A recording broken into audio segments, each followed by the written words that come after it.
दुआ करने का वक्त ना मिले और वो अपनी मुरादों को दिल में लेके सूरह फातिहा पढ़ ले, तो अल्लाह उसको मांगने से ज्यादा अता करे। इसीलिए हमारे यहाँ अहले सुन्नत में ये दस्तूर है कि जब इमाम साहब दुआ कर लेते हैं तो वो आखिरी में कहते हैं अल फातिहा, और जब वो अल फातिहा कहते हैं तो हमारे मुक्तदी कहते हैं अल्लाह ये दे दे, अल्लाह वो दे दे, अल्लाह वो ये दे दे, वो दे दे का मौका नहीं है। जब भी अल फातिहा का मतलब सूरह फातिहा पढ़ो, क्योंकि हमारे यहाँ इल्म की बड़ी किल्लत है ना, कभी कुछ सीखा तो नहीं, सीखने की कोशिश भी नहीं की। आप देखें मैंने तो बल्कि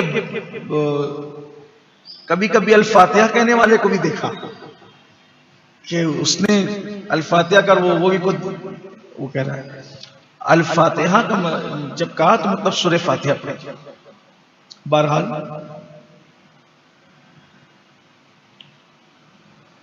ये ऐसी सूरह मुबारका है जैसे कोई किताब लिखता है तो वो पूरी किताब का मजमून दिबाचा में जमा कर देता है, जिसको आप सरे वरक कह लें या तमहीद कह लें या दिबाचा कह लें। तो नहीं, जब मुसन्निफ किताब लिखता है तो पूरी किताब के अंदर क्या है तो वो शुरू में उसको इजमाल के तौर पे समेट देता है बिला तमसील। मेरे अल्लाह ने पूरे कुरान के मजामीन को सूरह फातिहा में समेट दिया। बहुत बरकत वाली सूरत है। एक बात आपको और बता दूं, अगर तबीब डॉक्टर ने कभी किसी को यह बात कह दी हो कि ये मरीज जो है इसका कोई इलाज नहीं है और उस पर रोजाना 41 मरतबा ये सूरत पढ़कर दम की जाए, इस तरह से बिस्मिल्लाहिर्रहमानिर्रहीम अल्हम्दुलिल्लाहि रब्बिल आलमीन, यानी बिस्मिल्लाह की मीम को अल्हम्द की लाम से जोड़कर पढ़े 41 बार, तो इंशाअल्लाह जिसको डॉक्टर ला इलाज कह रहा है अल्लाह उसमें भी शिफा अता करे।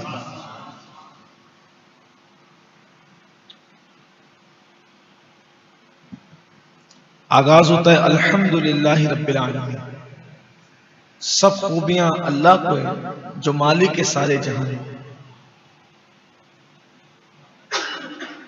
इससे हमें दर्स मिल रहा है कि जब कोई काम करो तो बिस्मिल्लाह से करो, लेकिन साथ में अल्हम्दुलिल्लाह भी, बिस्मिल्लाह वल्हम्दुलिल्लाह, ये भी सुन्नत है।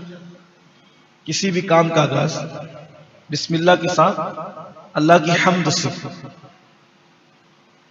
इसलिए कि इंसान की जबान से जो पहला कलेमा निकला वो भी अल्हम्दुलिल्लाह रब्बिल आलमीन।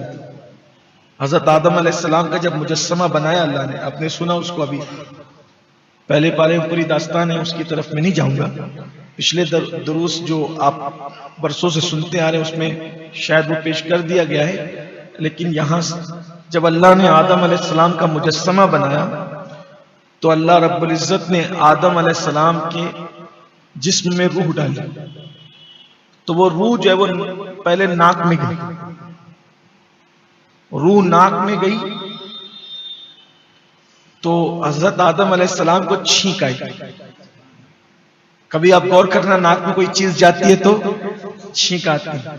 कोई आमतौर पे कोई बच्चों के साथ मस्ती करता है तो कोई हल्की सी लकड़ी वगैरह नरम सी अगर नाक में डालेगा तो छींक आएगी, हल्की सी मिर्च की बू वगैरह भी जाए तो छींक आती है, धूल भी जाए तो छींक आती है।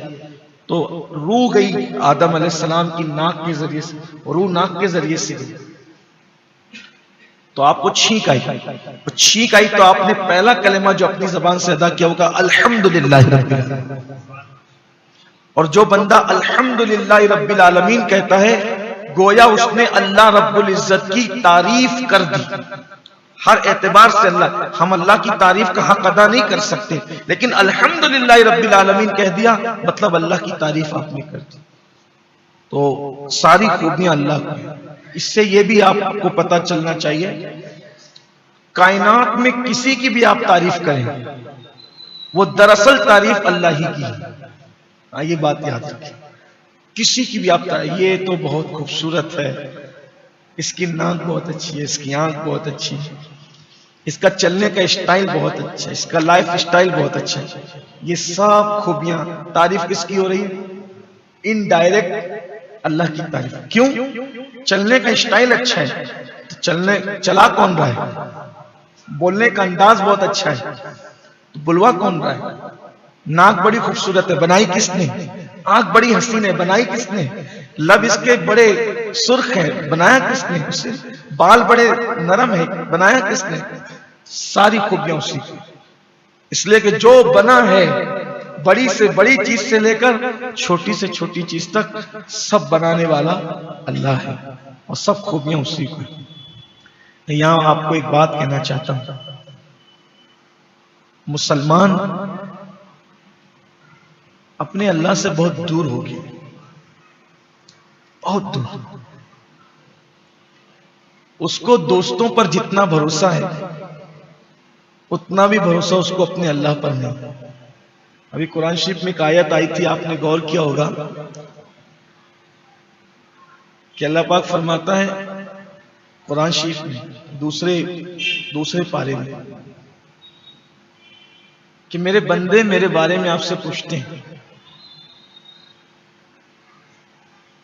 मेरे बंदे मेरे बारे में आपसे पूछते हैं अल्लाह कहां है, तो उनसे कहिए कि वो तुम्हारे बहुत करीब है और वो तुम्हारी फरियाद को सुनता है।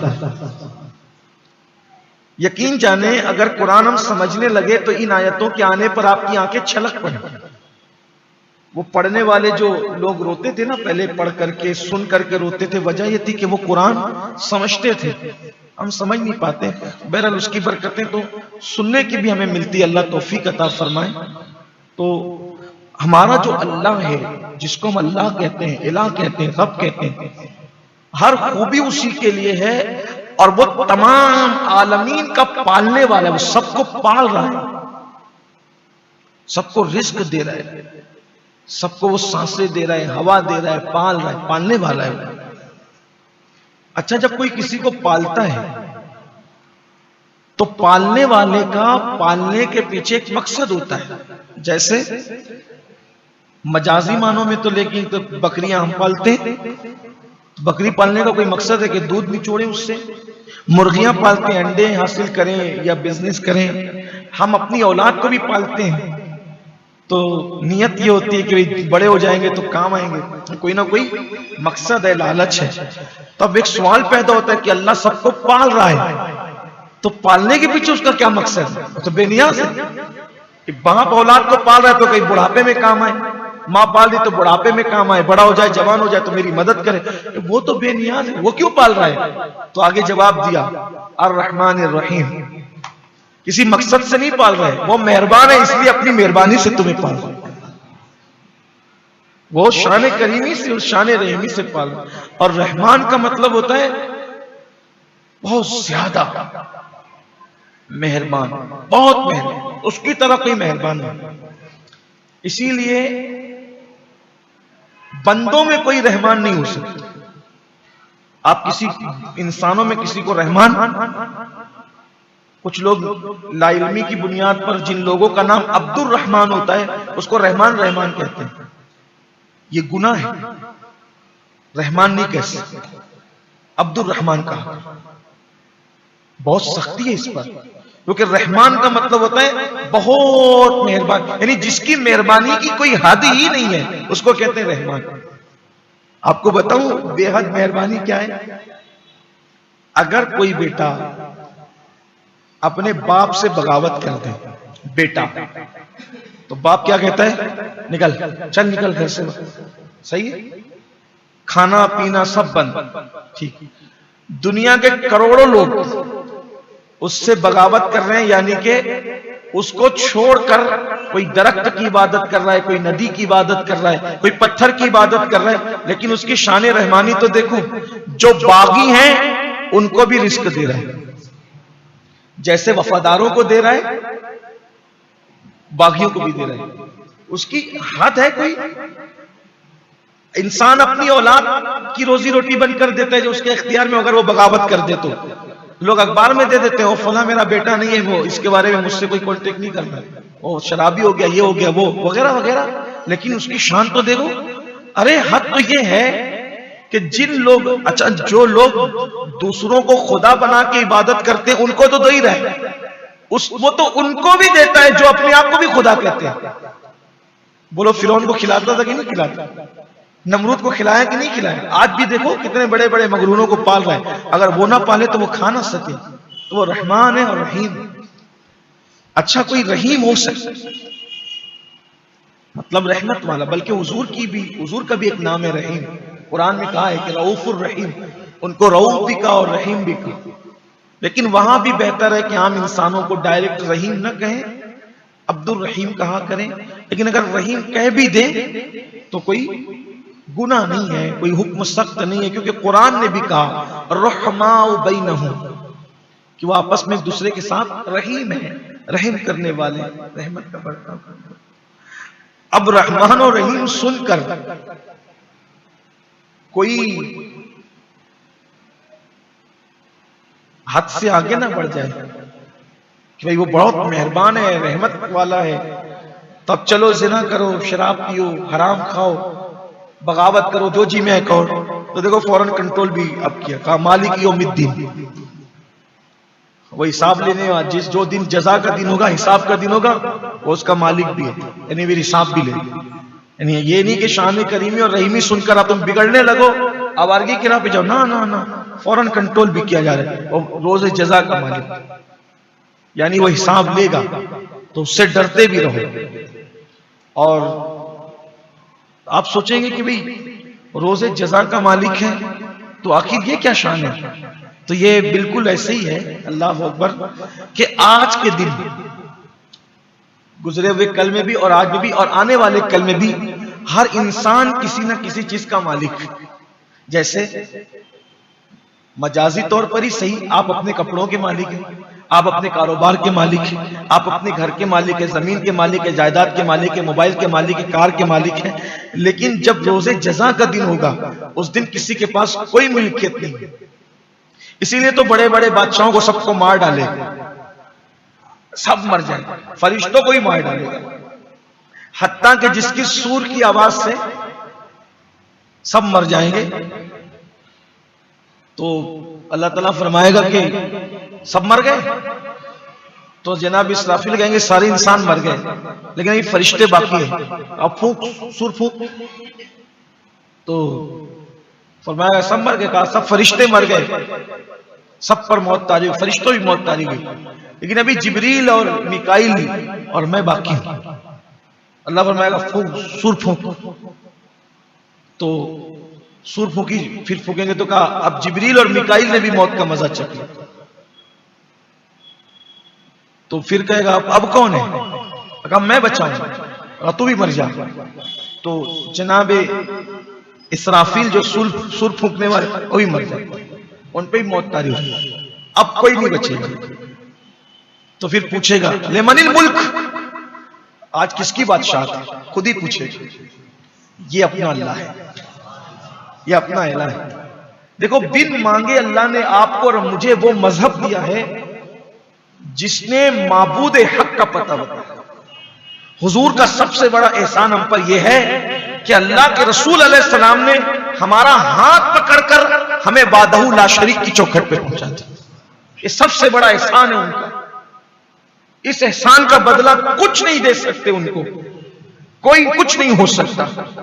सोचो तो सही, कोई पत्थर, कोई दरख्त, हत्ता के लोग शर्मगाहों की भी इबादत कर रहे हैं, चूहों की, गोबर की, जानवरों की। अल्लाह ने हमें मुसलमान बनाया, हमारी पेशानी को बचाया, और झुकाई तो किसकी बारगाह में? रब्बे मोहम्मद की बारगाह। मैं तो अल्लाह रब्बुल इज्जत को इस तरह जानता हूं कि जिसका बंदा इतना बड़ा है, वो माबूद कितना बड़ा है, उसकी शान क्या होगी। हम तो इसी तरह जानते हैं कि जो इशारा कर दे तो चांद टुकड़े हो जाए, इशारा कर दे तो सूरज पलट आए। लेकिन फिर जब ये सारी शानें देखते हैं तो कहते हैं कायनात में इन जैसा कोई नहीं हो सकता। लेकिन फिर कहते हैं मुहम्मदन अब्दुहू व रसूलुहू, मोहम्मद अल्लाह के बंदे अब्दुहू, बंदे खास है और उसके रसूल है। तो सोचा जो मुर्दों को जिंदा कर दे, चांद के टुकड़े कर दे, सूरज को पलटा दे, जब बंदा ऐसा है वो खुदा कैसा, उनका खुदा कैसा, वो जिसके आगे झुकते वो कैसा होगा, रब्बे मोहम्मद कैसा होगा, उसकी शान है। और हमारा वही रब है, हम उसी की इबादत करते। तो पूछेगा लेमनिल मुल्क, आज किसकी हुकूमत है, कोई जवाब देने वाला नहीं होगा, फिर खुद ही जवाब देगा, लिल्लाहिल वाहिदिल क़हार। आज तो अल्लाह की हुकूमत है जो एक है, अकेला है, और वो वाहिद है और वो गलबे वाला है। फिर जब तक चाहेगा लोग ऐसे ही फना रहेंगे, कोई नहीं रहेगा। फिर वो जब चाहेगा फिर सबको जिंदगी अता करेगा। तो उसमें भी पहले वो हजरत इसराफील को जिंदा करेगा और फिर उनको सूर देकर फरमाएगा सूर फूंको। फिर देखिए उसी सूर की आवाज से मरेंगे और उसी सूर की आवाज से उठेंगे। ये भी उसकी शान है, उसी से मारा उसी से जिंदा करेगा, उसकी शान। तो का मालिक यौमिद्दीन, रोज़े जज़ा का इंसान